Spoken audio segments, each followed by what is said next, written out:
Hey guys! So today we will be having a story time. It is something that has happened in the past but is still reoccurring to this day. Yeah. So Many anyway, ancient years ago. a few Back years in ago- your dinosaurs. A few years ago, our grandma was driving by and she saw this doll on the side of the road. And she decided to pick it up, cleaned it up, and put it in her lounge room. And basically, just every day, her dog would just attack it. For no it'd reason, bark, like- it'd growl at it, and that dog is like pretty old. Like it's. She's the kindest dog we've ever had, yeah. But this doll had a hat, it was like a Victorian age doll, yeah. and it was pretty big and had a pretty poofy dress. You know, the whole 9 yards. It had like a feather hat, and the dog would always like chew off the hat and like chew off all the feathers and like try to get at the dress and like try to knock it over. So my grandma decided that she'd give it to me because she's had enough of it getting destroyed at her house. We also had it in the living room, so Yeah. it was in the corner. Yeah, we just put it in the corner because it looked the best there.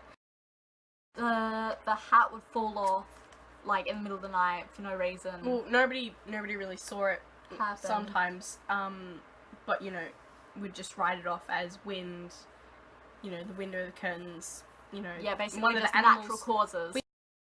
So We might we have had had a dog another- and a rat. Yeah. That's what it is. No. I don't know, but Okay. we might have had a cat. We might have had a cat. And then eventually, I think the doll would be facing different directions. Yeah, like So- it wasn't ever anything very drastic with the change of the doll. It'd be small things like the head would be slightly moved one side, or I guess the hat would have fallen off, or the hat would be like on the couch or like on the floor, Yeah. or the doll would be slowly moved forward. We'd never see this happen, but, it everybody knew that it had it was changed. happening, yeah. And we just kept fixing it up the way that we had it originally. Yeah. And then it would change again. And Just- nobody really talked about it, like the family. We had 6 people in our family, and nobody really said anything about it. So not basically, only did our grandma's dog hate it, but all our the, dog as well, yeah, and all the animals would avoid it. yeah. And our dad is pretty skeptical. He doesn't believe in spirits, Ghosts ghosts, or- demons, or whatever. And even he, without admitting it, he knew that something was going on.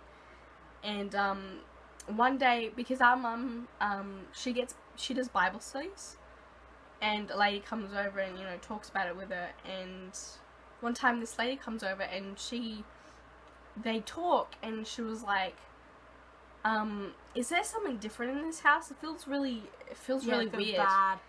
She noticed the difference. She could feel it, and she asked, is there anything new in the house? Like, have you bought anything, or have you found anything new, or is what is this? Is everything okay? And our mum we'd been talking to her about the doll with the moving and everything, and she had showed the doll to her and said that that we found it on the side of the road, and things have been happening and it's been moving and stuff, and we've been noticing the changes. And so basically she was just saying, it's probably a good idea to get rid of it. It's not like a nice spirit, it's something that you need to get rid of. We just suggested that we'd sage the house, and sage is like an incense, a herb. That is, it's A meant stick to, of herbs that you burn and kind of it's meant to get rid of any evil spirits that are in the Yeah, house, or yeah. any bad juju.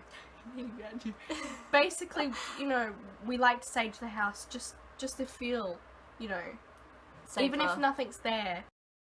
So we did that. We got rid of the doll, and Well, we had to, because the sage did absolutely nothing. yeah. things, if anything, it aggravated it, and that's how we knew it was really bad. And on the side of this, remember Andrew? He wouldn't sleep in his bedroom when we first moved into this house. Was he? He was like 5? Yeah, he was 5. So basically, he would sleep in the lounge, and our parents were like, "Come on, Andrew, it's time to go to bed." And he would go, "No, there's a monster in there. There's a monster." And yeah. Then eventually, my mum was cleaning the room or something, or getting something out from the room, and she said that she felt like someone had tried to remove mentally, her. Yeah, mentally remove her. yell at her. To get out of the room. Yeah. And she was really freaked out about this. So we got rid of the doll. We had given it to one of our neighbours. That we don't like, yeah. Which is really bad. But it turns out that whatever was in that doll we think is still here. Yeah. Because things still move. We don't know if it's the same spirit or a different one or whatever it is. Yeah, and sometimes we can feel really unsafe in the house for no reason. It's just... We still have that thick vibe in our house, and whatever house we move to or wherever we stay, it's just kind follows of still us. there, yeah. If you guys want to share your own stories, just comment below. Yeah. If you have any like suggestions, if you want to hear another haunted story time or just another story time, comment below. So a few years ago, our grandma was driving by. What? Wasn't that bloody long ago? Yeah, it was. It was like 2 years ago. You make it sound like we were like 9. It was like when I was in year 10, so a few years ago. Crap. Yeah. Oh my god. No. Yeah. Almost 4 years ago. Alright, continue. Like. No. All around me are familiar faces, worn out places. Never mind, don't like, unsubscribe. Yeah. That's cringe. Yeah, that's cringe. That was a bit cringe.